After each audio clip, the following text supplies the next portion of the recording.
Hello guys, સ્વાગત છે તમારું અમારા નવા વિડીયોમાં। તો બધાને કહી દઈએ જય માતાજી, જય શ્રી કૃષ્ણ। અને ગાઈસ આજે થયો શનિવાર 19 એપ્રિલ। તો આજે બહારનું ટેમ્પરેચર છે 7 ડિગ્રી સેલ્સિયસ। તો ગાઈસ આમના આમ તમને મળતા રહીશું અને આજે આખો દિવસ શું કરીએ છીએ તમને જણાવતા રહીશું। વૃંદા અહીંયા ઉઠી ગઈ છે, બોલો ગુડ મોર્નિંગ કા બધાને। Good morning everyone. અને ગાઈસ અમારા 280 સબસ્ક્રાઈબર પૂરા થઈ ગયા છે, તો એના માટે બધાને ખૂબ ખૂબ ધન્યવાદ। અને અમારા જે નવા સબસ્ક્રાઈબર છે એમનો દિલથી થેન્ક યુ। તો બસ આવો ને આવો સપોર્ટ કરતા રહેજો। હેલો ગાઈસ, તો જુઓ અત્યારે સાંજનો સમય છે અને 4 સવા 4 થયા છે અને જુઓ બહાર તો એકદમ વાદળછાયું વાતાવરણ છે। 11 ડિગ્રી બતાવે છે પણ બહુ જ એવો ઠંડો પવન છે। તો બસ આ તો સાંજનો નજારો। અને અહીંયા જુઓ પ્રવ્ય અને વૃંદા શું કરે છે? ઓરેન્જ ખાવશો? પ્રવ્ય શું કરસ તું? ઓરેન્જ ખાવ?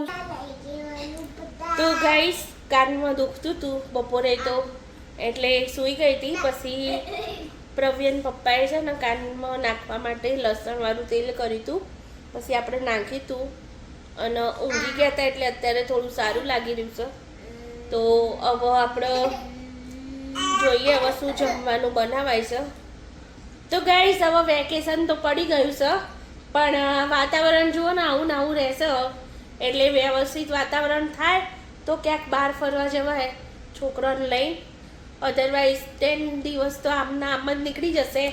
આપણે બહુ બધું વિચારેલું હતું કે ભાઈ વેકેશન 6-10 દિવસનું તો આ કરીશું પણ તબિયતે સાથ આપ્યો નહીં, કારણ કે બધા બીમાર હતા। આવું વેધર રહે એટલે શું થાય, બધા બીમાર થઈ જાય।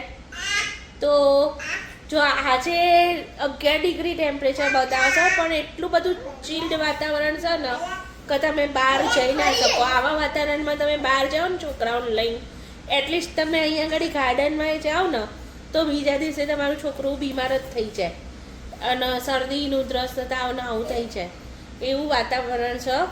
એટલા માટે આવા વાતાવરણમાં તો બિલકુલ ક્યાંય જવાય નહીં। એટલે તમને ઘરના વ્લોગ જોવા મળે છે પણ આપણે જેવું વાતાવરણ સારું થશે એવું બહાર જઈશું અને બહારના સારા વ્લોગ બનાવીશું। તો અત્યારે તો બસ ઘરમાં જ રહીએ છીએ ને ઘરના જ વ્લોગ બનાવીએ છીએ। ગાઈસ આજે સવારે અમે નાસ્તામાં બનાવ્યું હતું તીખી લાપસી। તો બ્રેકફાસ્ટમાં બનાવી હતી અમે, બહુ જ મસ્ત બની હતી। તો કોણ કોણ આવું તીખી લાપસી બનાવીને ખાય છે કોમેન્ટ જરૂરથી કરજો। અમને બધાને તો બહુ જ મસ્ત લાગી હતી ચા સાથે। તો લસણના મરચાં નાખીને મસ્ત એવી બનાવેલી છે। ગાઈસ અત્યારે સાંજે હવે ભૂખ લાગી હતી તો મેં કીધું લાવો થોડીક ચા બનાવીએ અને ખાઈ લઈએ લાપસી વઘારેલી। અને છોકરો જુઓ પાછળ રમી જશે તો બસ એ રહ્યું થોડુંક ખાઈ લઈએ અને પછી કંઈક બનાવીશું। આજે જોઈએ હવે શું બનાવાય છે। હમણાં તો બધું અમે સાદું બનાવીએ છીએ અને ફ્રૂટ વધારે ખાઈએ છીએ।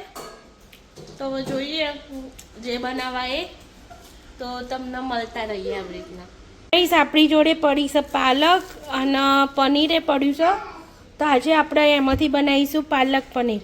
તો પાલક ખાવાથી આયર્ન મળે અને પનીર ખાવાથી પ્રોટીન મળી રહેશે।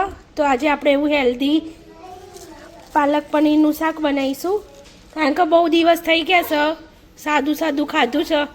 તો હવે કીધું આજે કંઈક સારું એવું બનાવીએ તો પાલક પનીરનું શાક અને પરાઠા બનાવીશું। તો ચલો બનાવી લઈએ। પાલક બી એકદમ ફ્રેશ મળેલી છે, તો ધવલ ગયા હતા શાક લેવા તો લઈને આવ્યા છે। તો જુઓ કેવી મસ્ત ફ્રેશ છે પાલક। તો ગાઈસ જુઓ મસ્ત એવો પાલક છે, એનો કાપવાની જરૂર પડે એવું નહીં, એકદમ ફ્રેશ ડંડીઓ છે। તો આપણે આને ખાલી વચ્ચેથી 2 ભાગમાં ડિવાઈડ કરી દઈશું અને પછી અહીંયા આપણે મૂકીશું પોટ, આમાં બાફી દઈશું.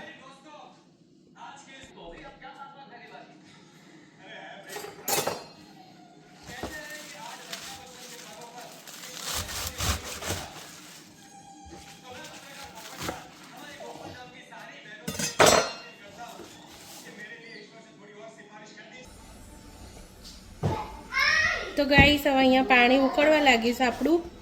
તો અંદર આ પાલક ધોયો છે આપણે, તો એ પાલક ધોયેલો અંદર નાખી દઈશ બફાવા માટે.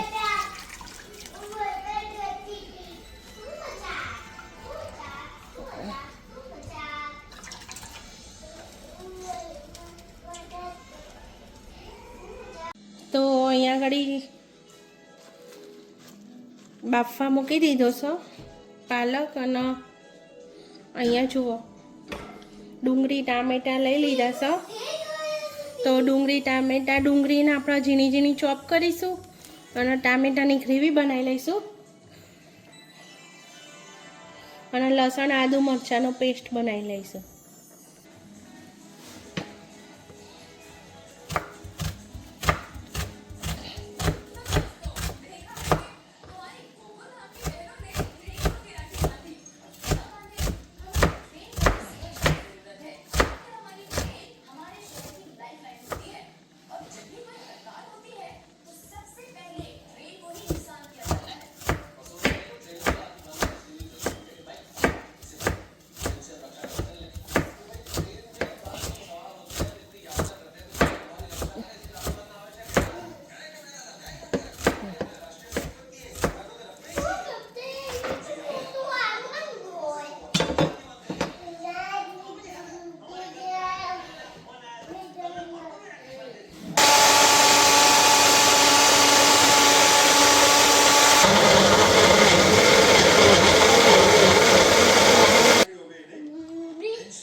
તો ગાઈઝ જો આપણે અહીંયા બનાવી રહ્યા હતા પાલક પનીરનું શાક, તો એની માટે એક પેન મૂકીને એમાં તેલ નાખી દીધું અને પછી અંદર નાખી દીધું પનીર.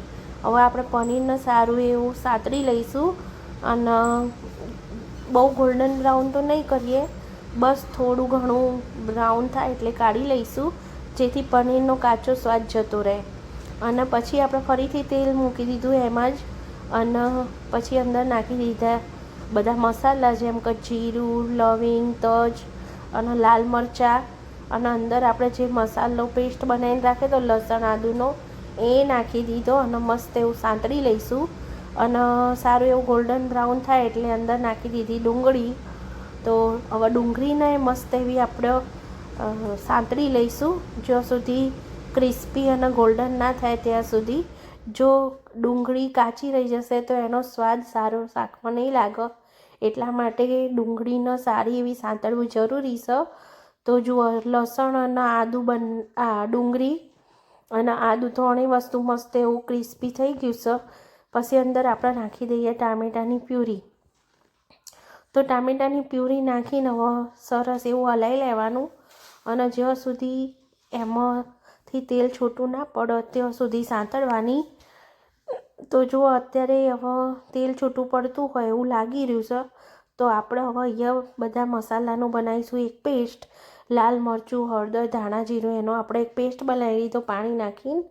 તો એ પેસ્ટ બનાવવાથી શાકમાં સ્વાદ સારો આવતો હોય છે, એટલા માટે આપણે આવી રીતના પેસ્ટ બનાવી લીધી. અને હવે એને થોડી ઢીલી બનાવીને અને પછી નાખી દઈશું શાકમાં. તો એ પેસ્ટ નાખીને અને પછી સારું એવું શાક હલાવી લેવાનું ગ્રેવી. એટલે ગ્રેવીમાંથી પછી તેલ છૂટું પડે ત્યાં સુધી આને મસ્ત એવું થવા દેવાનું, સાંતળવા દેવાનું. અને પછી જેવી ગ્રેવીમાંથી તેલ છૂટું પડવા લાગે એટલે પછી અંદર આપણે નાખી દેવાનું જે પાલકની પ્યુરી બનાવીને રાખી હતી એ પાલકની પ્યુરી અંદર નાખી દેવાની. અને પછી એ નાખ્યા પછી એને સરસ એવું હલાવીને પછી જ તમારે જેટલી જાડી પાતળી કરવી હોય સબ્જી એ રીતના અંદર તમે થોડું પાણી ઉમેરી શકો છો. તો અત્યારે આપણે કશું ઉમેર્યું નહીં અંદર, અને ઢાંકણું વાખીને અને પછી આને ચડવા દઈશું. નહીં તો જો અંદરથી બધા છાંટા એ બહાર ઉડો. એટલે જો ઢાંકણું લગાવીને આપણે રાખી હતી થોડીક વાર, એટલે આવો કલર આવ્યો છે. તેલ બધું છૂટું પડી ગયું હતું. હવે આપણે જે સાંતળીને રાખ્યું હતું પનીર એને અંદર નાખીને અને હલાવી લેવાનું. તો મસ્ત મજાની આપણી સબ્જી રેડી થઈ જશે. પછી અહીંયા આગળ મેં બનાવવા મૂક્યા હતા રાઈસ. તો મેં આ ડિફરન્ટ રાઈસ બનાવ્યા હતા. તો ઘી નાખ્યું હતું, ઘી નાખીને અંદર આપણે જીરુંને શેકી લીધું, અને જીરું સંતરાઈ જાય એટલે અંદર નાખ્યા થોડી કિસમિસ અને કાજુ. અને હવે આને મસ્ત એવું ચડી જાય થોડુંક સાંતળી લેવાનું. અને પછી અંદર આપણે થોડી હિંગ નાખી હતી અને જે રાઈસ ધોઈને રાખ્યા હતા એ. તો પછી આ વખતે એમાં થોડુંક એવું મીઠું નાખી દેવાનું અને પછી કુકર બંધ કરીને. તો ગાઈઝ આજની અમારી થાળી રેડી છે. રાઈસ, પાલક પનીર આજનું અને પરાઠા, પનીરની સબ્જી. તો ગાઈઝ જો હું જમવા બેસી ગઈ છું, બધાએ જમી લીધું. તો પરાઠો, શાક અને ભાત. ચલો ખાઈ લઈએ. તો તમે આવું બનાવજો. તો ગાઈઝ અમે જમી કરીને ઊભા થઈ ગયા, અને જો મને તો બહાર મસ્ત મજાનો વ્યૂ દેખાયો. તો મેં કીધું લાવો આપણે બતાવીએ બધાને. તો જુઓ હવે સંધ્યા ટાઈમ થઈ ગયો છે અને સુરત દાદા આથમી ગયા પછીનો વ્યૂ સારો. તો મસ્ત મજાનો નજારો છે અત્યારે. હમણાં સુધી તો વાદળછાયું વાતાવરણ હતું, પણ અત્યારે જો વ્યૂ થોડો સારો એવો થયો છે બહાર. તો અત્યારે 7:30 જેવું થવા આવ્યું છે સાંજના. તો અમે બધા જમી કરીને ઊભા થઈ ગયા. તો પ્રવ્યા મમ ખાધું? હા, પ્રવ્યાએ ખાઈ લીધું છે. રૂહી જમી લીધું? વૃંદા તે જમી લીધું? યસ. શું બનાવ્યું મમ્મીએ? શું બનાવ્યું તું? ખબર નહીં કે ખબર નહીં. ગાઈસ રૂહીના કેટલા બધા દિવસનું કુમન બાકી હતું. ટ્યુશનનું લેસન જેટલું બાકી હતું રૂહી કહેજે? 4 બાકી હતા. આજે મેં 2 પતાવી દીધા. મેં 2 ઇંગ્લિશ પતાવી દીધા. હવે મેં તો થોડીક વાર રેન્ક કરું. અને હવે સારું લાગે છે ને? થોડું થોડું. તો ગાઈસ રૂહીના તાવ આવે તો પ્રવ્યાના તાવ આવે તો જો એનું બંદર જેવું મોઢું. ખાવાનું ખાધું છે તો ધોયું નહીં મોઢું હજી. નહીં પ્રવ્યા? અને આ રૂંદા તો ગાઈસ બધાના છે ને તે મોતિયા મરી ગયા છે. હવે થોડું સારું લાગે છે કારણ કે મોતિયા મરી ગયા. રૂહી મોતિયા મરી જાય એટલે આપણા બધાને તાવ આવ્યો હતો ને એટલે મોઢું આમ ઉતરી જાય ને. એટલે ગુજરાતીમાં કહેવત છે રૂહી કે મોતિયા મરી જાય એવું. હા રૂહીને તો નહીં, કાલ તો આખો દાડો ગાઈસ રૂહી તો ઊંઘ જ કર્યું. સવારે ચા પીને અને પાછી ફરીથી ઊંઘી ગઈ હતી ને તે છેક સાંજે 4-4:30 ઉઠી હતી રૂહી. અને કાલ તો અમે બધા ઊંઘી ગયા હતા. તો કાલ તો ધવલને થોડો તાવ આવ્યો હતો એટલે અમે બધાએ ઊંઘી જ ગયા હતા કાલે તો આખો દિવસ. સવારે ખાલી ચા પાણી કર્યા અને પછી ઊંઘ્યા હતા. તે 4-4:30 ઉઠ્યા હતા. પછી પાછું થોડું ઘણું ખાધું પીધું, ફ્રૂટ ને બધું. પછી ભાખરીના પીઝા બનાવ્યા હતા, જે તમારા આવ્યું હશે અંદર વિડીયો. તો યુટ્યુબમાં આપણે મૂક્યો છે શોર્ટમાં ભાખરી પીઝાનો વિડીયો. તો કાલે ભાખરી પીઝા બનાવ્યા અને બસ થોડું ઘણું ખાધું મન થયું એટલું. અને પછી આપણે તો જોયું હતું મૂવી. તો જાટ મૂવી હતું એ જોયું. પછી થોડું માઇન્ડ ફ્રેશ કરીને ઊંઘી ગયા હતા. અને સવારે ઉઠ્યા આજે. તો આજે વ્લોગ શૂટ કરે તો કાલ તો શૂટ કરવાનો મન જ નહોતું થતું. તો બસ આવો કાલનો અમારો દિવસ હતો. તો ઊંઘ્યા ઉઠ્યા અને ખાધું. તો જો ધવલ હવે જાય છે જોબ. Bye bye. પપ્પા આયા એટલે ભડકી.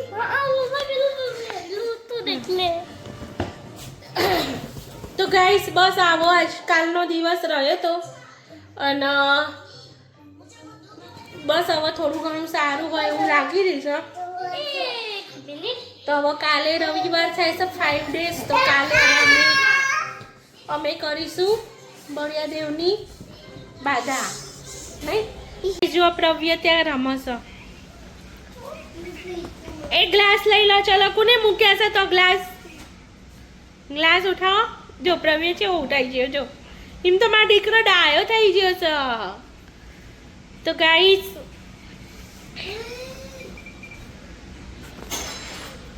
ગાઈસ પ્રવ્યન તો આપણે એમ કહીએ ને કે આ વસ્તુ લઈ લે તો ફટ લઈને એની જગ્યાએ મૂકી આવશે. તેટલો મારો ડાયો દીકરો છે. હજુ નાનો છે તો એને બધી ખબર પડે છે.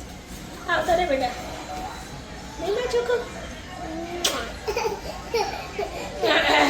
તો હવે પ્રવ્યને મોડું થોડાઈ દઈએ. તો ગાઈસ હવે ચલો ઊંઘવાનો ટાઈમ થઈ ગયો છે. પ્રવ્ય અને રૂંદાને ઊંઘાડી દીધા છે આપણે. અને હવે રૂહી અને હું જાગીએ છે તો વિડીયોને અહીંયા જ કરી દઈશું એન્ડ. અને આપણે સૂઈ જઈશું તો 11:10 થઈ જવા આવીશ. તો બસ આજ માટે આટલું જ હતું. જો વિડીયો ગમે તો લાઈક શેર અને સબસ્ક્રાઈબ કરજો. અને બસ મળીશું એક નવા વિડીયો સાથે. ત્યાં સુધી ગુડ નાઇટ. આવજો. Bye bye.